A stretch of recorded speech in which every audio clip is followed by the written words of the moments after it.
Meghan is only now finding out the brutal truth about being a royal. The Duchess of Sussex is only now finding out the truth about what it's like to be a royal, and it's not what she signed up for. We don't know her name or her age or her rank, but we do know her face.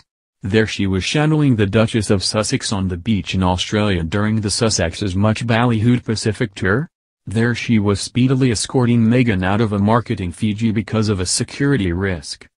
Over the last few months, we have all gotten used to spying the Duchess of Sussex's personal protection officer, aka chief bodyguard, trailing in the newly minted royal's wake. Blonde and glowering, she was a regular presence by Meghan's side as she made her first foray into royal life. But, it's time to say goodbye with the news breaking that the unnamed officer is leaving the Duchess' employ, and the police service. Her departure makes her the fourth high-profile member of Kensington Palace staff who have quit in recent months, a spate of resignations that is desperately close to being an exodus.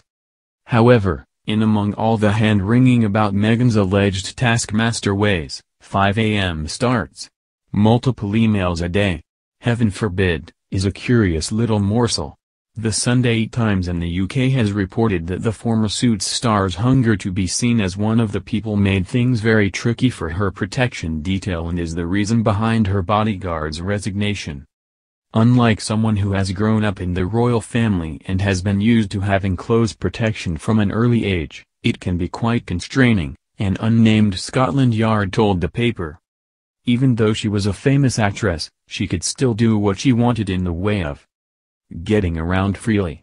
But in her current role she can't go anywhere without her protection team, and that's a massive constraining force on an individual like her. Kate Middleton had nearly 9 years of life as a royal girlfriend to get used to the limitations such an association might put on a girl. The PR gal formerly known as Sophie Rhys-Jones, aka the now Countess of Wessex, racked up 6 years as Prince Edward's +1 before he put a ring on it.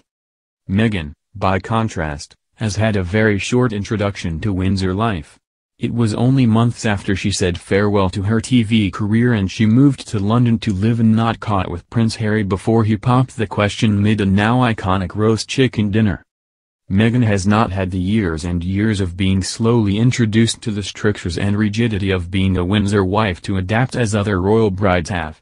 Even Princess Eugenie's charming new husband Jack Brooksbank had 7 years of contending with Fergie at Christmas and navigating Buckingham Palace protocol before he became an official member of the firm. And herein lies the rub: Meghan might want to be one of the people, but she can't and she never will be again. When she walked down the aisle of St. George's Chapel clad in Givenchy and wearing her second-choice tiara, she was making a bargain whose cost she is only now grasping. When Meghan became a royal, normalcy, along with spontaneity and living unobtrusively, went out the window. Being royal means foregoing many of the things we mere mortals might take for granted and not being able to make furtive dashes to the Kensington Whole Foods whenever she fancies. Being royal means ceding control of large parts of your life to a retinue of armed officers constantly scanning crowds for violent threats. It means that when you renovate your house, as Harry and Meghan currently are, you have to install a vast array of state-of-the-art security systems.